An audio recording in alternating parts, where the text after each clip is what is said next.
Et si nous reprenons la question de la composition du recensement, et au fait, ce que le comité cherche, c'est le recensement par rapport de la population, par sexe, oui. Maintenant, c'est selon l'appartenance ethnique. Nous avons constaté que ce soit le recensement de 2008 ou de 2024, ces recensements ne comportent pas des informations spécifiques sur la composition ethnique du pays. Et nous demandons à savoir si, en dehors des recensements, est-ce qu'il y a d'autres mécanismes qui collectent ces données par rapport au sexe, par rapport à l'ethnie? Parce que c'est ce qui permet de pouvoir mesurer la capacité, pas la capacité, le pouvoir ou bien la différence qui existe entre les groupes ethniques. Est-ce que certains groupes ethniques sont lésés ou bien les groupes, pour qu'on puisse savoir qu'est-ce qui empêche tel groupe ethnique de pouvoir vivre normalement avec les autres groupes ethniques. Donc, au fait, si nous posons cette question, c'est par rapport à la composition ethnique, à la répartition ethnique de la population. Parce que nous avons des groupes minoritaires et nous avons des groupes majoritaires. Donc, la question était tellement dirigée par rapport à ces données désagrégées et par ethnie. Des témoignages concordants font état d'interpellations récurrentes dans plusieurs quartiers historiquement associés à certaines communautés ethniques. Lors de l'opération de sécurité, les forces de l'ordre procéderaient à des contrôles d'identité et à des arrestations dépourvues de tout fondement légal. Certaines pratiques administratives telles que la délivrance d'autorisation, l'octroi d'aides ou l'application de sanctions seraient influencées par des considérations ethniques implicites ou des stéréotypes raciaux. Quelles mesures concrètes l'État partie a-t-il adoptées pour prévenir et sanctionner les pratiques de profilage racial ou ethnique dans le cadre des opérations de sécurité, notamment dans les quartiers tels que Mouzaga, Nyakabiga ou Jabé, perçus comme proches de l'opposition ou abritant des communautés Tutsi, où des interpellations et arrestations sans fondement légal auraient été rapportées? Quels mécanismes internes les administrations publiques ont-elles mis en place pour identifier, prévenir et sanctionner les cas de profilage racial ou ethnique? Et comment leur accessibilité et leur transparence sont-elles garanties pour les usagers? Quelles dispositions concrètes permettent aux victimes de profilage racial ou ethnique de déposer plainte en toute sécurité? Et de quelle manière la Commission nationale des droits de l'homme ou l'Ombudsman assure-t-il le traitement et le suivi effectif des signalements? Merci, Monsieur le Président. Je voudrais dire que par rapport à la question qui est posée par le co-rapporteur, profilage racial, je voudrais vous dire que la situation actuelle du Burundi, depuis 2015, nous avons beaucoup évolué. Et la référence faite à Nyakabiga, Moussaga et autres, je pense que ça se réfère à ce qui s'est passé en 2015. Et je pense que nous ne sommes plus là. Nous avons vraiment beaucoup évolué. Si vous visitez le Burundi, je vous invite d'ailleurs à visiter le Burundi, mesdames et messieurs les membres du comité. Donc vous allez trouver que la situation a totalement changé. En plus, si vous considérez comment les forces de l'ordre et de défense sont constituées, nous avons 50% de Hutus et de Tutsis dans l'armée, dans la police, et il est vraiment très difficile de dire qu'il y a un profilage racial, parce que même parmi nous-mêmes les Burundais, c'est très difficile de dire, si vous rencontrez quelqu'un, si vous ne le connaissez pas, de dire qu'il est Hutu ou Tutsi. Et pour les policiers, je pense que ça serait vraiment très, très difficile pour faire cela. En ce qui est du profilage racial, ici, comme le chef de délégation l'a déjà souligné, dans notre pays, au niveau des forces de l'ordre, au niveau de la police, les Burundais se ressemblent. Ils se ressemblent. Et pour pouvoir identifier que telle et de telle ethnie, ce n'est pas facile. On doit s'informer. Ce n'est pas à dire que le policier, dans sa mission quotidienne, s'il trouve tel, il dit toi tu es de telle ethnie et il lui réserve un traitement différent de celui qu'il réserve à un autre. Non. Chez nous, on ne rencontre pas ce genre de profilage racial. Peut-être, ici, on parle de profilage racial, peut-être le profilage ethnique. Là aussi, ce n'est pas facile, de les trouver. Dire que dans les quartiers de Musaga, Nyakawiga, la police procède à des arrestations intempestives sans raison, non. Ce n'est pas sur la motivation d'un profilage racial, ce sont des missions quotidiennes que la police opère. Donc, ce qui peut dire que ces rafles ont été effectuées sous l'impulsion d'un profilage racial, ont d'autres visées. Mais au Burundi, il n'y a pas d'opéré à la demeure en ce qui est de profilage racial. Non. Nous disons que ce qu'ils le disent, d'autres visées, mais la réalité est que au niveau de la police, il n'y a pas de cette inquiétude. Au niveau des quartiers, les gens cohabitent pacifiquement dans les quartiers. Dans ce même quartier, il y a les Hutus et les Tutsis. Il n'y a pas de quartier pour un Hutu, il n'y a pas de quartier pour les Tutsis. Tous cohabitent ensemble. Je voudrais remercier M. le chef de la délégation qui nous a rassuré que depuis 2015, il y a eu de nombreuses évolutions et que les cas donc, de profilage n'existeraient plus. Il en va de même pour monsieur le procureur général de la République, qui nous dit que tout le monde se ressemblait en Burundi et que par conséquent c'était difficile. Alors, voyez-vous, notre convention, en son article 1er, évoque 5 motifs de discrimination, entre autres la question ethnique.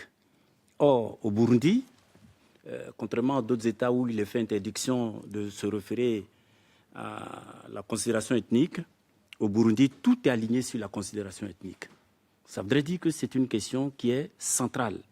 Et si des cas de profilage sont revenus au comité et que la délégation nous dit qu'il n'y en a pratiquement pas, est-ce que la délégation s'engage à peut-être enquêter sur la question, à mettre en place un instrument qui permettrait de mesurer, de voir ces questions de profilage et de les prendre en compte afin de les traiter de façon donc efficace?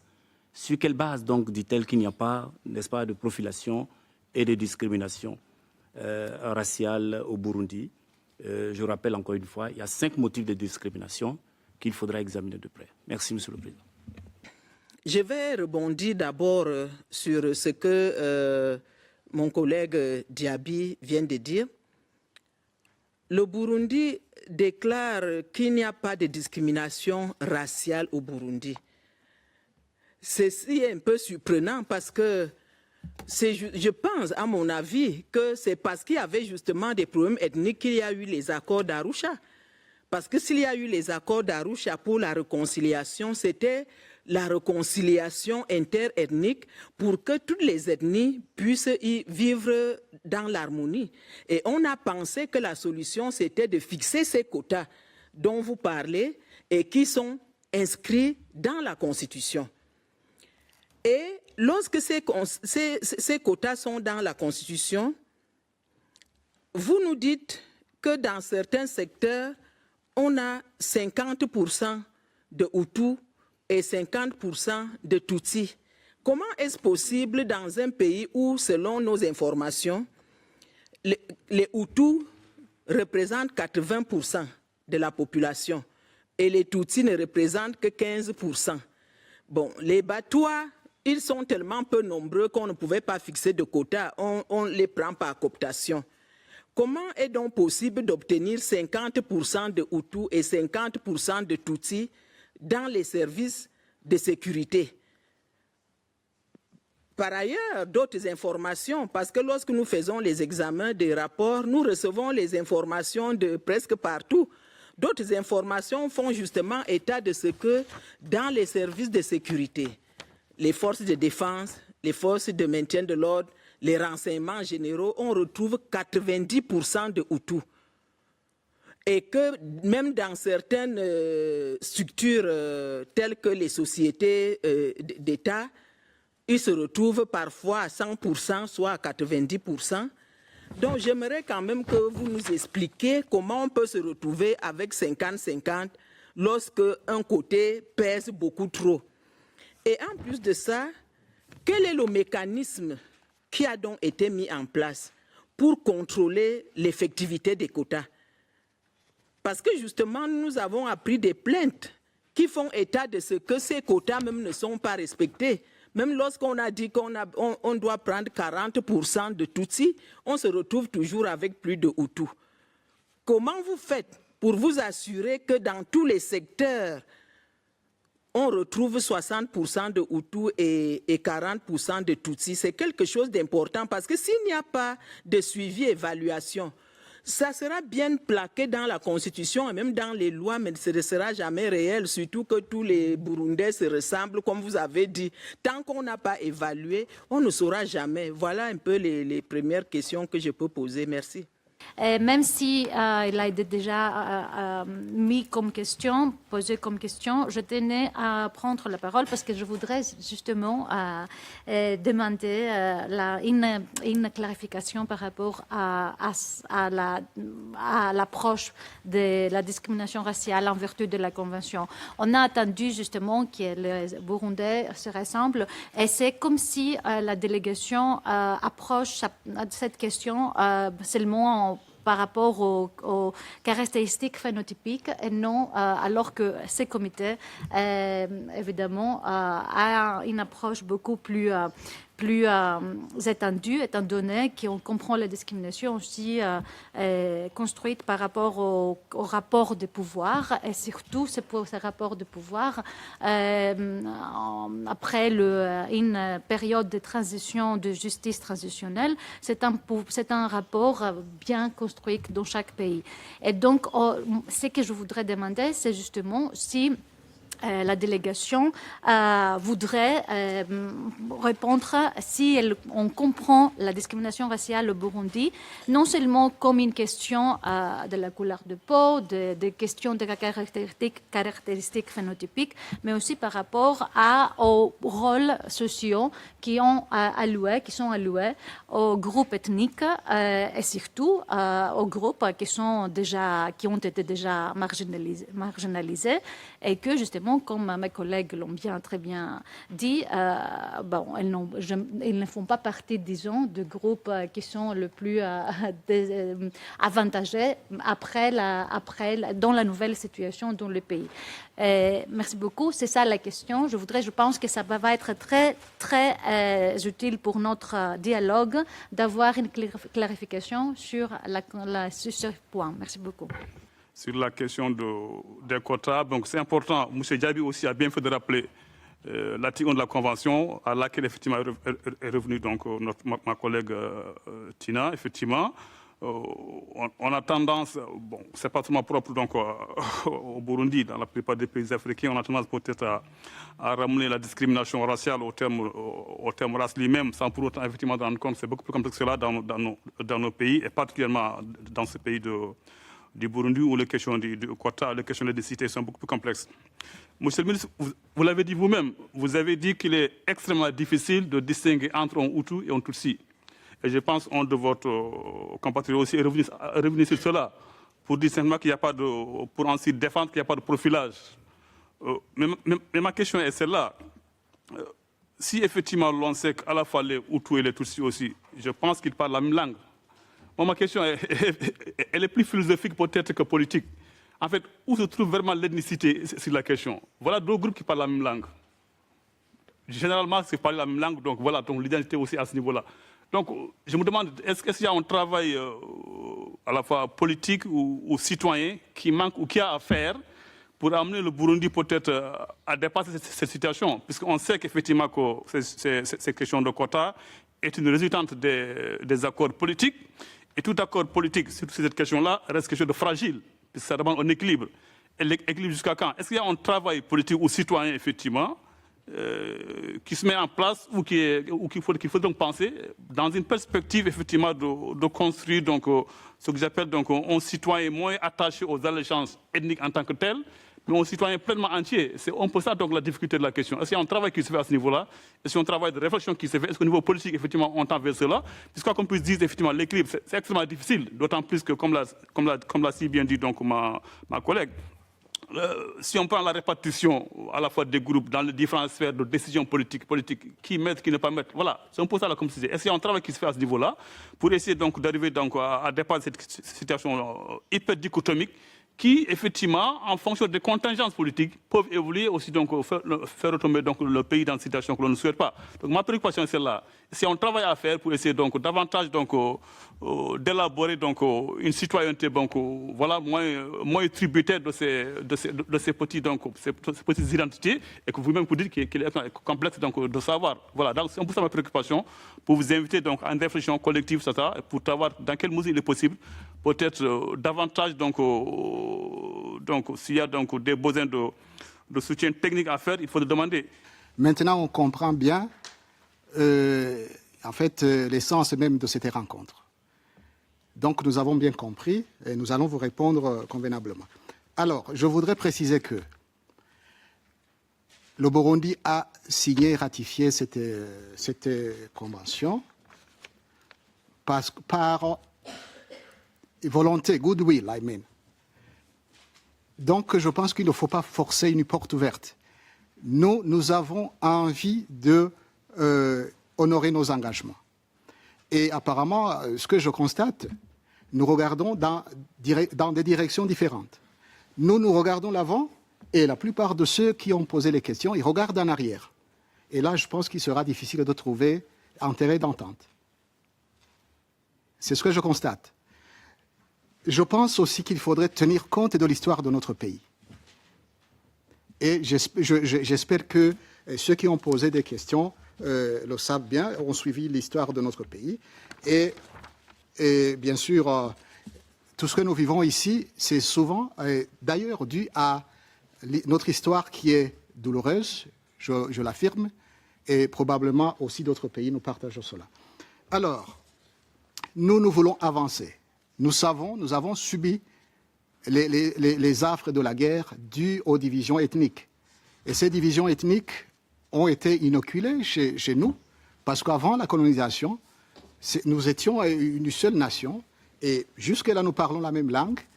Les ethnies cohabitent facilement. Alors, je vais vous dire, je vais me référer à un livre qui a été écrit par un Burundais, et qui a mené une réflexion par rapport aux problèmes que nous vivions et les perspectives d'en sortir. Le livre est intitulé « When the pie is too small ». OK? C'est-à-dire, maintenant, ce que nous vivons ici, vous connaissez les potentialités économiques du Burundi, et vous savez, maintenant, ce que nous vivons maintenant, chacun veut avoir accès à ce petit gâteau, et tous les moyens sont bons, apparemment. Alors, la question ethnique est sensible. Et je pense que, justement, celui qui veut peut-être atteindre un objectif politique, il va tirer sur cette corde sensible pour justement essayer de justifier.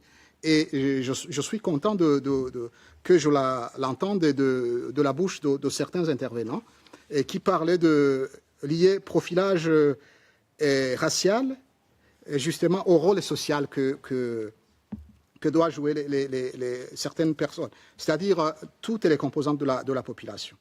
Donc, c'est-à-dire la question ethnique, c'est devenu, une sorte d'alibi pour probablement atteindre des objectifs politiques. Alors, il y a quelqu'un qui a parlé de la composition ethnique, le recensement ethnique. Vous savez, à un certain moment, nous avons eu parce que la Constitution l'exige, Et en passant, je vais vous dire qu'il y a une institution qui est chargée de vérifier l'application de ces quotas. C'est le Sénat. Et un jour, on a cherché à savoir, parce que nous voulons nous réconcilier et bien sûr corriger les injustices sociales qui ont été constatées depuis l'indépendance et probablement depuis la colonisation. Alors, il était question de voir dans tous les secteurs, parce qu'on nous demande de partager. À un certain moment, les gens ont dit, quand vous demandez quelle ethnie, les gens ont levé la voix, ils ont dit, c'est un recensement ethnique, il faut arrêter. Bien sûr, on a dit OK. Mais maintenant, nous avons décidé d'avancer. S'il vous plaît, ne nous gardez pas dans le ghetto ethnique. Nous voulons avancer, nous voulons réconcilier les Burundais. Alors, les recensements dont vous avez mentionné, effectivement, ça n'a pas été basé sur les quotas ethniques, les ethnies. Parce que justement, on a constaté que l'ethnie a été instrumentalisée pour davantage diviser les Burundais. Alors, je pense qu'on ne peut pas être prisonnier de notre histoire. Voilà. Donc, la question des minorités, chez nous, on l'a vu, on l'a constaté, il n'y a qu'une minorité, les Twa. D'ailleurs, ces chiffres qu'on donne, 80%, 10%, 1%, ce sont des chiffres farfelus. Ça n'a jamais été scientifiquement prouvé. Si vous connaissez bien l'histoire de notre pays, il y a des gens, quand il s'agit d'un poste politique ou d'un avantage quelconque, ils n'hésitent pas à dire qu'il est Hutu alors qu'il est Tutsi, ou qu'il est Twa alors qu'il est Hutu. Donc, vous comprenez un peu la spéculation. Alors, et bien sûr, je voudrais aussi signaler quelque chose qui m'a impressionné. Vous parlez de sources d'information. Ici, je pense qu'il faudrait aussi questionner les sources d'information. Les informations qui sont données, de toutes les façons, quelque part, ce sont des informations qui ne collent pas à la réalité du pays. On n'est pas là pour satisfaire qui que ce soit. Nous sommes là pour vous dire la vérité. Et je pense que le comité aussi devrait s'inscrire dans cette logique pour avancer ensemble, trouver un terrain d'entente, parce que nous voulons tous construire. Nous sommes attachés au respect du droit international, aux conventions que le Burundi auxquelles il a adhéré. Alors, peut-être...